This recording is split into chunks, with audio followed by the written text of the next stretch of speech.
बीकानेर के जोटबीट dumping yard की तस्वीरें हम आपको दिखाना चाहते हैं, लेकिन ये तस्वीरें आपको विचलित कर सकती हैं। नीचे दूर दूर तक फैले गायों के शव और ऊपर आसमान में मंडराते गिद्ध।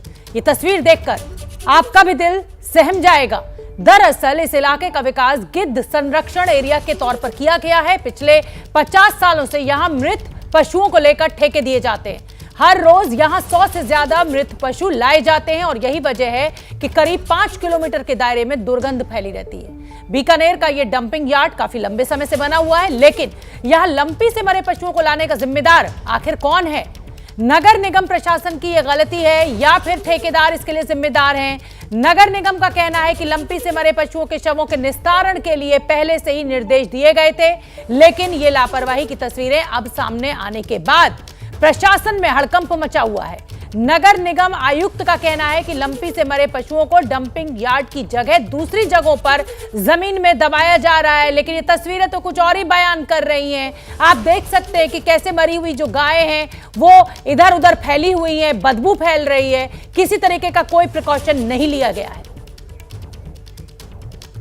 जोटबीट में पशुओं को डालने के लिए चिन्हित स्थान है और यहाँ पर जो शहर में जो भी पशु मरते हैं यहाँ लाके और ठेकेदार उसकी खाल आदि निकालता है और फिर हड्डियाँ सूखने के लिए छोड़ता है और फिर महीने भर में जब हड्डियाँ सूख जाती है तो उनको इकट्ठा करके और वो अपने मार्केट में बेचता है। तो इसलिए यहाँ पे 800,000 पशु हमेशा ही सूखते रहते हैं। उसी स्थान का फोटो इन्होंने पब्लिश किया है। तो आयुक्त नगर निगम को आपने सुना। इसी बड़ी खबर पर मनीष शर्मा बीकानेर से एबीपी न्यूज रिपोर्टर हमारे साथ जुड़ रहे हैं। हमारे साथ मेहमानों का भी एक पैनल आप देख रहे हैं इस समय स्क्रीन पर। सुमित गोदारा जी जो कि बीजेपी के विधायक है बीकानेर से, अतुल लोढ़े पाटिल जी प्रवक्ता है कांग्रेस के, और डॉक्टर उमेश चंद्र शर्मा अध्यक्ष हैं वेटरनरी काउंसिल ऑफ इंडिया के। मनीष, सबसे पहले मैं आपका रुख करना चाहूंगी। जो आयुक्त हैं वो ये कह रहे हैं कि भाई एक अलग से जगह दी गई है, तो अब आयुक्त ने तो अपनी बात कह के अपनी जिम्मेदारी से पल्ला झाड़ लिया, लेकिन अगर लंपी से पीड़ित गायों की लाशें इस डंपिंग यार्ड में पहुंच रही हैं, इस डंपिंग ग्राउंड में पहुंच रही हैं, तो आखिर जिम्मेदार कौन है?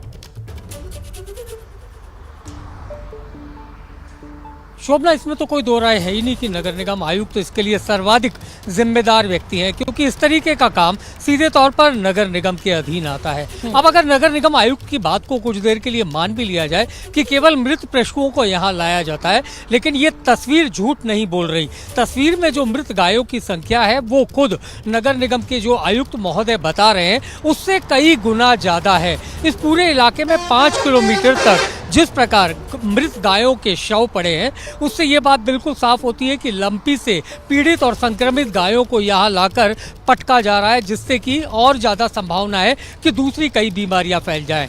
साफ तौर पर दिशा निर्देश हैं कि जो लंपी से गायों की मौत होती है उनको दबाया जाए, लेकिन यहाँ पर उस नियम की भी खुलेआम उल्लंघन और अवहेलना हो रही है। नगर निगम बीकानेर अपने कर्तव्य से बच नहीं सकता। ये सीधे तौर पर उनका काम है कि निगरानी रखी जाए।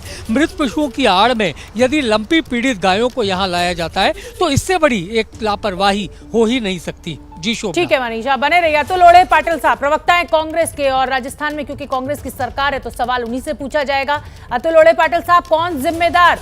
मुख्यमंत्री जी तो भारत जोड़ो यात्रा पर निकले हुए हैं और यहाँ आप देख रहे हैं कि क्या अफरा तफरी है, और ये बीमारी अगर और पशुओं में फैल गई तो आप समझ सकते हैं कि जो रिजल्ट्स होंगे वो भयावह होंगे। कौन जिम्मेदार? अरे शोभना जी बराबर है, सरकार है, उसे सवाल तो पूछे जाना चाहिए, लेकिन एक सवाल मोदी जी और आईसीएमआर से पूछा जाना चाहिए।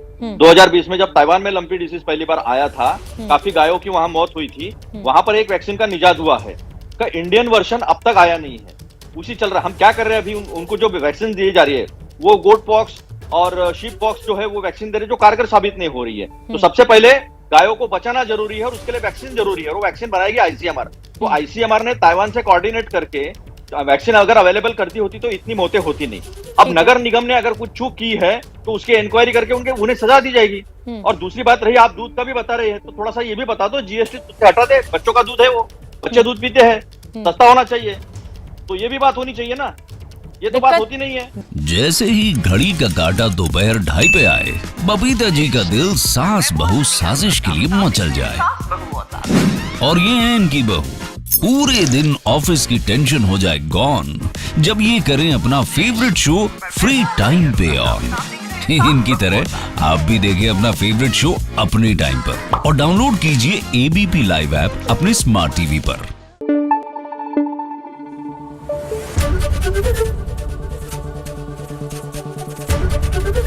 एबीपी न्यूज आपको रखे आगे।